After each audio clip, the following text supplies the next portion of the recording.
CNN has been forced to admit that Republicans are obliterating Democrats on key issues, including the economy, crime and immigration. Let's look at this.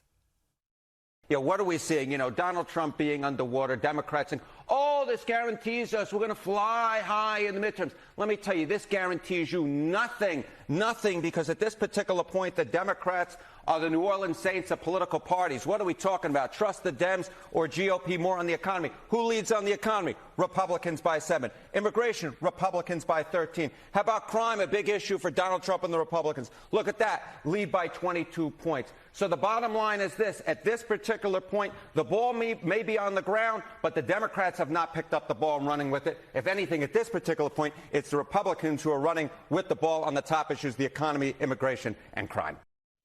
James, we've discussed this before, but it's been some time now and the Democrats just haven't been able to get ahead on such key issues. You're exactly right. You can look at every single one of those issues, the economy, immigration, crime, and actually several others.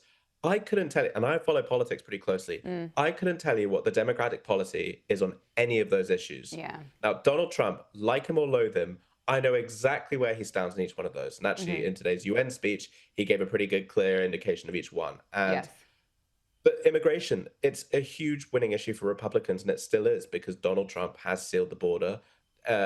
Legal immigration is down at record lows, and the public are liking it. Crime, it's a real problem, as we just saw with the assassination of Charlie Kirk, and the brutal murder, the horrifying murder of the Ukrainian refugee in Charlotte, North Carolina.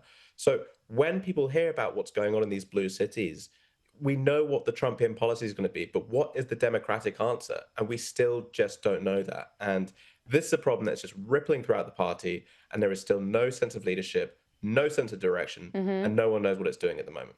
And it's interesting looking at young voters. A report from Decision Desk HQ released this week that Gen Z voters, they appear to be charting a different political course than millennials, and noted that multiple indicators suggest, or point to rather, a substantial Republican gain among Gen Z voters. So look, when you're looking at this group, I think it's fair to say, particularly among men, that there are plenty of young moderate Democrats actually have moved over to the Republican Party. And I would say that's partly due to movements created by, I should say, the late and brilliant Charlie Kirk, that what he created with his movement, speaking at college campuses.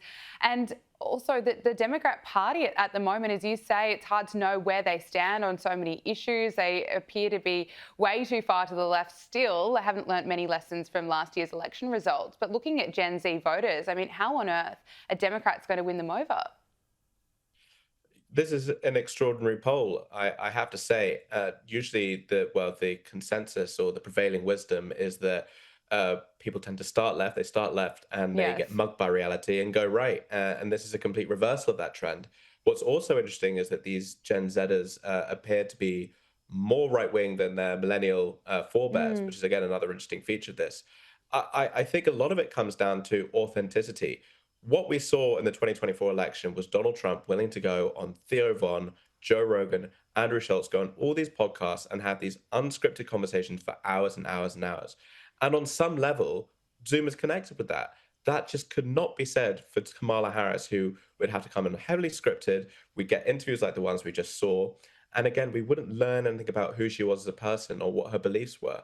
And I don't think Democrats are learning from this. There was a big Wired report that came out the other day showing that dark money groups were secretly funding or paying off Democratic high-profile influencers to basically push these lines, these party lines. And I'm sorry, if you can't find a way to organically connect, much as Charlie Kirk did on these American campuses, they are just not going to be able to pull them back. Yeah, that's absolutely right.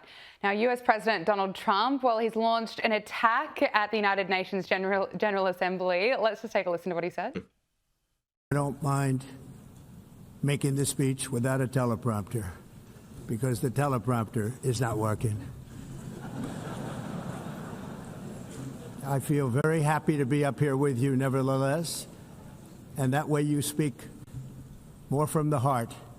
I can only say that whoever's operating this teleprompter is in big trouble. Well, James, your point about authenticity, you know that is what you're getting when you're listening to Donald Trump there off script. But look, on a serious note, looking at his speech there, he called out the climate change alarmism. He called the push for renewables a con job, and he told global leaders that your countries are going to hell. He blasted, of course, not just green energy, but also uncontrolled migration, a huge issue over in Europe. Now, Trump has also been meeting with several global leaders there, including Volodymyr Zelensky, and Donald Trump has now declared that Ukraine can take back all of its lost territory, saying Kyiv is in a position to fight and win all of Ukraine back in its original form. He wrote on Truth Social, after getting to know and fully understand the Ukraine-Russia military and economic situation, and after seeing the economic trouble it is causing Russia, I think Ukraine, with the support of the European Union, is in a position to fight and win all of Ukraine back in its original form. Now, he also went on to say that with time, patience and financial support of Europe and in particular NATO, the original borders from where this war started is very much an option. James, this is a major shift of position from Donald Trump.